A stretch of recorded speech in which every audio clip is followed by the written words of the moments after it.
वीर शहीद नीलंबर सितंबर की धरती पर आदिवासी उलगुलान में उपस्थित आप सबों को मेरा झारखंडी जोहार।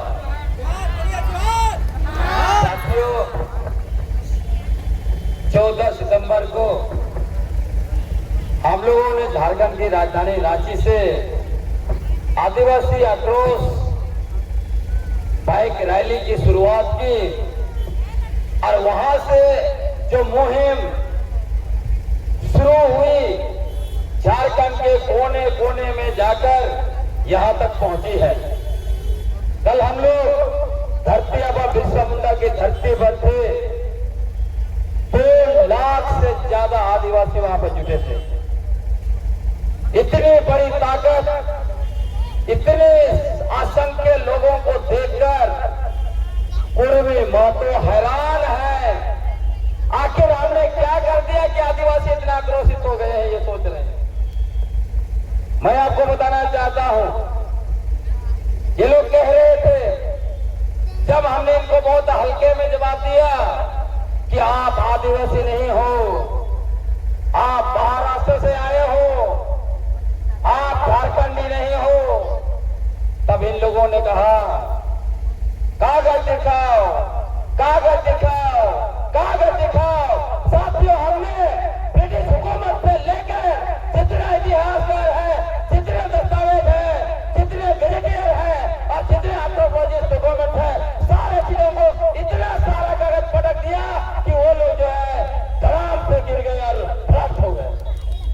आपको मैं बताना चाहता हूं, आज वो कागज मांगना छोड़ दिया। उसके बाद इनके जितने भी बुद्धिजीवी हैं मुंह दिखाने लायक नहीं रहे। टीवी चैनलों में उनको बुलाया जा रहा है, जहां हमारा नाम सुनते हैं मुंह छुपाकर भागने लगते हैं। ये हालत हो गई है उनकी। तो आप समझ सकते हैं कि बौद्धिकता का ताकत से हम लोगों ने बौद्धिकता के पिच पर उनको पटक पटक पर सुला दिया। हम लोगों ने आंदोलन के पिच पर उनको पटक पटक कर सुला दिया है, क्योंकि भारत देश में जितना लंबा, जितना विस्तार क्रांति और शहादत का इतिहास हम आदिवासियों के पास है, वो किसी के पास नहीं है। और ये कुर्मी महतो, ये फर्जी लोग, इनके पास क्रांति और शहादत का कोई इतिहास नहीं है। ये लोग कब आंदोलन में जुड़े?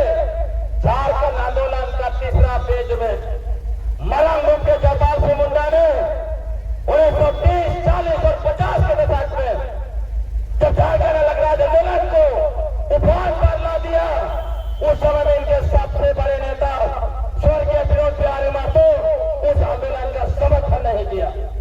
मैं आपको बताना चाहता हूं, 1952 में वो सेंट्रल इलेक्शन लड़े, उसके बाद चुनाव लड़ते रहे, एमपी भी बने, लेकिन उन्होंने झारखंड आंदोलन का कभी समर्थन नहीं किया।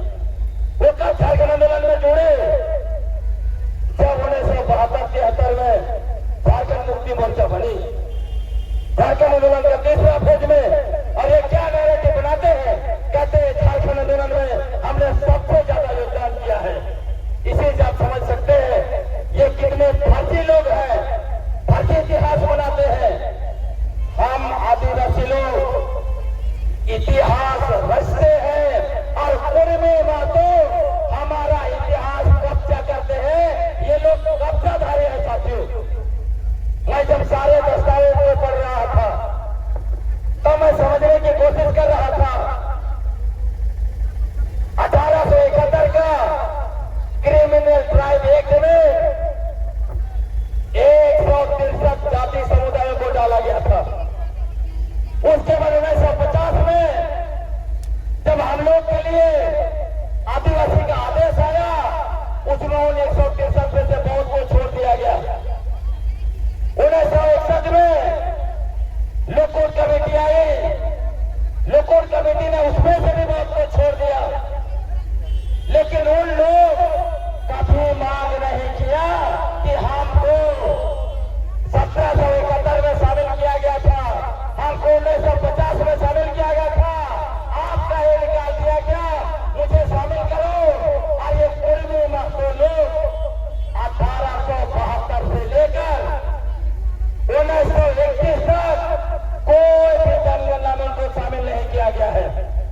प्रेमी के ट्रैक की सूची में उनको शामिल नहीं किया गया है। उसके बावजूद वो बार बार क्यों मांग कर रहे हैं, जबकि 2015 में भारत सरकार ने इनकी मांग को खारिज कर दिया है।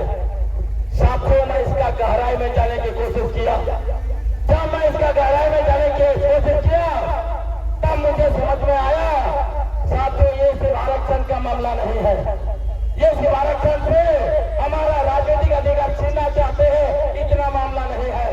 अगर आपको सच्चाई जानना है, आप चले जाइए रांची जिला का पूर्व साइड में चले जाइए, दिल्ली के बगल में बहुत बड़ा इलाका है जहां पर गुंडाओं का सबसे बड़ा ससंदरी है, चोका हाथू।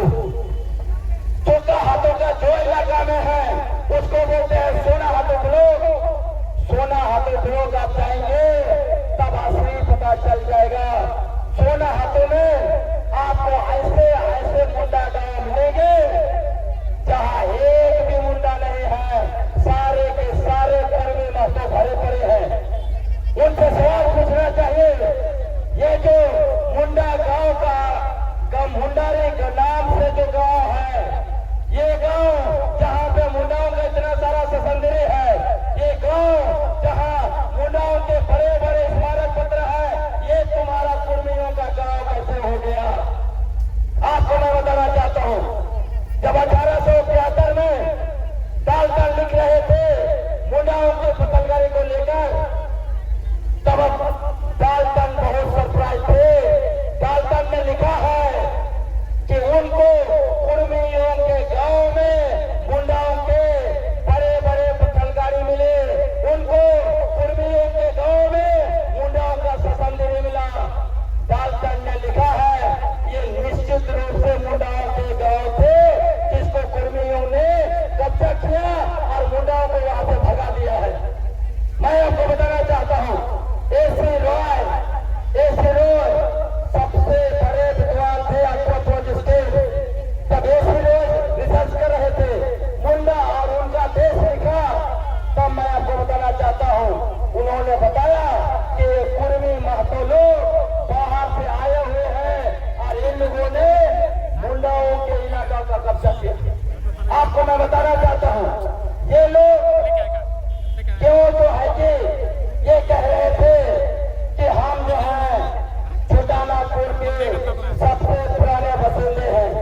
ये कहने के पीछे यही कारण था कि वो जो है खुद को छोटानागपुर का सबसे पुराना बसिंदा बताकर जिस तरह से हमारे पुरखों की जमीन को कब्जा किया है, हमारे पुरखों के गांव को कब्जा किया है, हमारे पुरखों के इलाकों को कब्जा किया है, उसको जो है कानूनी रूप से अपना घोषित करवाना चाहते थे।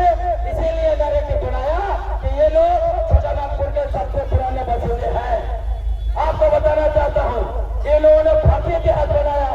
इन लोगों ने जो भूमि सबसे पुराना इतिहास आंदोलनकारी रहे रघुनाथ सिंह भूमि को रघुनाथ महतो बनाया, ताकि ये बता सकते हैं कि ये जो है यहाँ के सबसे पुराने बसिंदे हैं जिन्होंने अंग्रेजों को सबसे पहले चुनौती दिया। साथियों, आपको मैं बताना चाहता हूँ, आपको जानना चाहिए, मैंने उनको कहा शैलेंद्र महतो जी को सवाल पूछा, आपने जो 5 नारा अपना किताब में लिखा है, ये बता दो शैलेंद्र महतो जी, ये नारे आपको कहां से मिले? क्योंकि कोई अंग्रेज इतिहासकार ने नहीं लिखा, कोई इंडियन इतिहासकार ने नहीं लिखा। किसने लिखा? कहीं कुछ दस्तावेज नहीं। क्या रघुनाथ महतो रात में इनके सपने में आए और इन्होंने इतिहास लिखने के लिए कहा? ये इनको जवाब देना पड़ेगा। मैं आपको बताना चाहता हूं, उन्होंने कहा कि रार भूमि हमारा है,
अनुसूचित जनजाति में डालने का कोई अधिकार नहीं है। आपको मैं बताना चाहता हूं, मणिपुर में जब मणिपुर हाईकोर्ट ने वहां के मेती को अनुसूचित जनजाति की सूची में डालने का राज्य सरकार को आदेश दिया, तब सुप्रीम कोर्ट ने कहा ये आप नहीं कर सकते हो, ये आपके अधिकार क्षेत्र में नहीं है। उसके बाद साथियों, मणिपुर हाईकोर्ट ने अपने ही फैसला को 2024 में बदल लिया। इसका मतलब स्पष्ट है, कुर्मी महतो लोग झारखंड हाईकोर्ट में और कलकत्ता हाईकोर्ट में भूसा कूट रहे हैं। उस भूसा से कुछ नहीं निकलने वाला है। आप धान कूटेंगे तब ना चावल निकलेगा, भूसा कूटेंगे तो कुछ निकलेगा। ये लोग सिर्फ और सिर्फ क्यों ऐसा कर रहा है? एक तो मैंने बता दिया है, हमारा कब्जा क्या हुआ, सब चीज को लीगलाइज करना है। और मूल बात जो कि 2024 के चुनाव में आजसू पार्टी का सूरज होते होते बच गया। जेल गम का सूरज उदय हुआ बहुत मुश्किल से, बादल आ गया तो इनको पता चल गया ये लोग झारखंड का नेता आज जो है कि झारखंड का पार्टी बनाने आए थे, ये बने नहीं। इसलिए आप इन्होंने निर्णय लिया कि महतो का पार्टी बनाओ और महतो नेता बनो और उप मुख्यमंत्री का कुर्सी को कब्जा करो। ये दोनों लोगों का नजर 2029 में उप मुख्यमंत्री का कुर्सी में बैठना है। इनको दुख इस बात का है, छत्तीसगढ़ का आदमी झारखंड में मुख्यमंत्री बन गया, लेकिन